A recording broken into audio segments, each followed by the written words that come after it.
Welcome into the Paul Farrington Show. Quick reaction to the Bears' 35-16 win over the Jaguars in London. We previewed this game earlier in the week, and we said this was an opportunity for Caleb Williams to really shine because the Jaguars secondary has been one of the weakest ones in the NFL, maybe the weakest this entire season so far. And talk about just an absolute dumpster fire in the 1-5 Jaguars. I know a few Jaguars fans, they're not having any fun at all. This was another brutal game to watch from a Jaguars perspective. But let's talk about the Bears here. They're the reason we previewed the show. It's because they've been taking pretty big leaps week by week here. The NFL has so many overreactions. We always talk about how it's a week-to-week league. And generally speaking, people are overreacting because most teams, sometimes you just have a bad game. And in this industry, if you have a bad game, it's, they stink. If you have a great game, it's your Super Bowl contender. And a lot of times I think that it can get out of hand. Maybe not with the Bears. The Bears might be the exception because we're seeing such big improvements in their play compared to other teams who might just have an off week. The Bears week by week here are just getting better and better. And if you told any Bears fan at the start of the year, hey, you'd be 4-2 and Caleb would go, what do you have in this one? 226 and 4 touchdowns.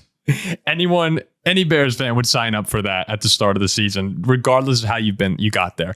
Hasn't always been pretty in Chicago. It hasn't always been exactly what you expected. But from the start of the year to now, the entire goal has been get Caleb better week by week, see improvement week by week.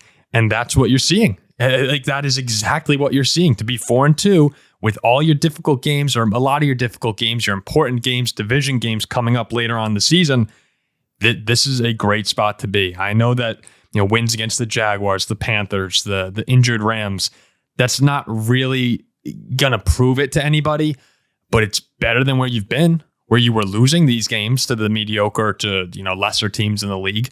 You got to be able to put your foot down on them, and that's what Chicago's done, especially these last 2 weeks against Carolina and Jacksonville. They've looked like a good NFL team. It's just funny to go back and think of week 1 against Tennessee.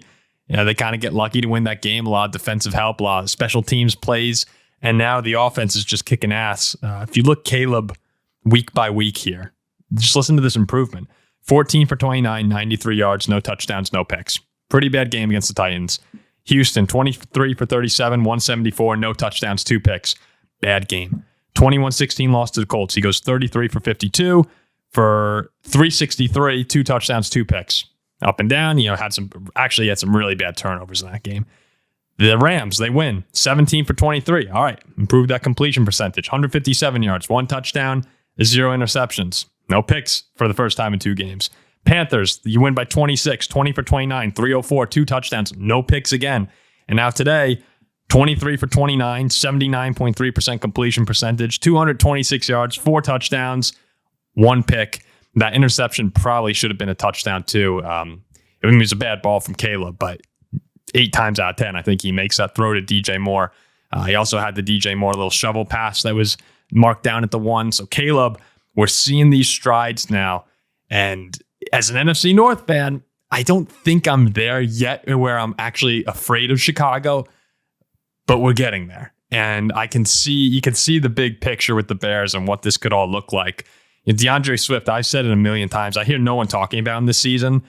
It doesn't make much sense to me. He goes 17 carries, 91 yards, and a touchdown today. 4 receptions for 28 yards. It was a big offseason of acquisitions for Chicago, from Caleb to Rome Odunze and Keenan Allen. I mean, they were adding pieces across the board. This DeAndre Swift one has flown under the radar for a long time, and they use him in so many different ways, and he's been really good. I mean, this is better DeAndre Swift than we saw last year in Philly, even though the statistics were there to support a very good season. Just from watching him, he's playing better football this year.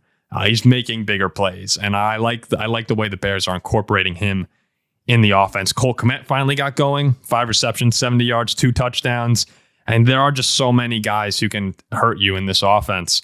DJ Moore last week, and now you had Cole Kmet and Keenan Allen each go for a pair of touchdowns today.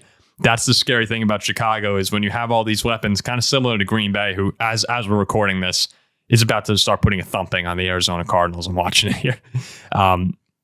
They're so versatile. And as Caleb gets more comfortable, they'll become more and more dangerous. A lot of people said about Caleb that, and Jack says it all the time on our show, it's not like college. You can't just run around, make crazy plays out of anything. You're not playing Fresno State. You're not playing, no diss to Fresno State, but you're not playing these, weaker college schools. So you can't just run around and make a play out of nothing. The NFL, you get punished for that. And Caleb has been punished quite a few times, but you're starting to see now, okay, as opposed to just immediately resorting to scrambling and panicking and trying to make a play with his legs, it's still happening, but he's doing it less often, and he's starting to use his legs more as an accessory to his arm as opposed to trying to make everything happen on the ground for him when it's not there. Chicago, if you go back and watch, the Bears receivers have not done a great job of getting open this year. So a lot of times when Caleb's holding the ball, it's not necessarily Caleb's fault. It's just no one open. And Chicago's getting better at scheming guys up, but open. But what I'm trying to say here is that as Caleb, learns to trust his arm a little more and his vision a little more, you're starting to see his legs become that tool that he could use to extend plays and create plays as opposed to relying on them and winding up, running 20 yards backwards and making sacks or getting sacked. That's where I think he can become really dangerous, is he is a great scrambler. I mean, he does have that kind of, sixth sense where he's able to feel pressure without even really looking at it. And he's, he is good in the pocket too at swiveling his head and figuring out where the defensive ends are as they're rushing. But I'm a little nervous as a Viking fan about when he's able to put all that together and he's scrambling and making deep throws, and you have a Dunze and DJ Moore. Like, that is the ultimate picture of this Bears team that you're starting to see shape out. And I don't think we're particularly close to their final product, which could be very, very good. That's why being 4-2 without everything coming together is so nice for Chicago fans. Because usually in this situation, you're like 2-4, and you start to figure it out mid-season. You're kind of already out of it. Last year, they were chasing playoff spots, and they were playing good football, but it was kind of too little too late.